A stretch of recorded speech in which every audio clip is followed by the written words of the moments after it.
Ministry charged with caring for the country's most vulnerable children left a teenager with a pre-existing brain injury in police cells for 3 nights because they couldn't find him a suitable bed. The case was called at the Waitakere Youth Court today after Judge Lisa Tremewen refused to remand the 16-year-old back into the police cells after he had 2 seizures over the weekend. This is an exclusive report. It comes from our Auckland Court reporter Edward Gay, who was in the youth court today. Edward, and is beside me in the studio now. Thanks, Eddie. This teenager obviously has some serious issues. What can you tell us about what happened here? Well, yeah, I spoke to his father this afternoon. He's tried everything. At 6 months old, he said his son fell out of his walker, and then at 2 years old, he was in a car crash.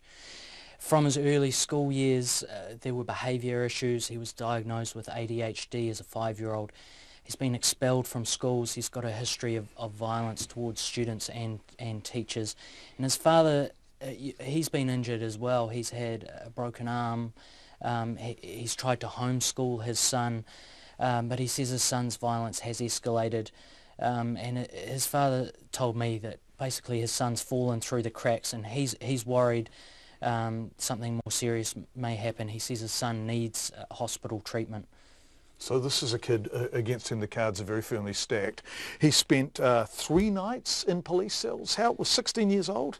Yeah, that's right. And police were called to a brain injury clinic where he was based,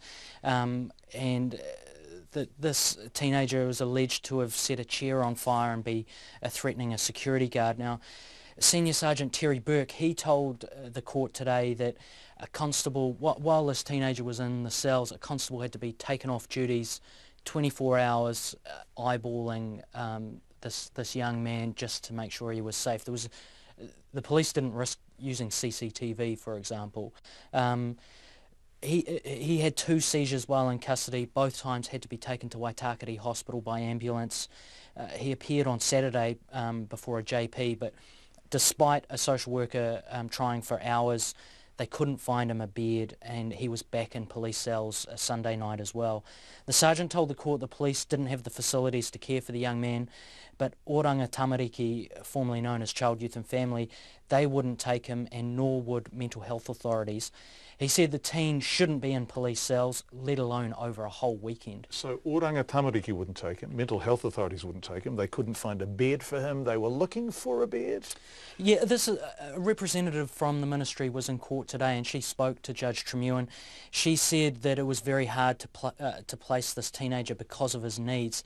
Judge Tremewen responded to that. She said that may be the case, but it wasn't an unusual situation for Her Honour to find a teenager put in police cells because the ministry can't find a bed. Well, the judge said that she's come across this before. That's right. So she said that very explicitly. She did, and she said, actually, she gave a scenario. In the last 2 months, she's had a 14-year-old girl spend 3 nights in police cells because the ministry couldn't find her a bed. RNZ, you might recall, yes, last week, we reported a 16-year-old spent 3 nights in police custody because, again, the ministry couldn't find him a bed. I've sat in court myself in the youth court where this has happened as well. Only once media are in court can a bed is then found. That's happened. We've reported that previously. Judge Tremewen said on this occasion she didn't question the hard-working ethic of the social workers, but she said where the resources don't match up with the needs, there are limitations, and she said this policy needed to be closely considered. The teen's lawyer, Frank Godinay, he said his client had fallen between the cracks of the ministry and the mental health services.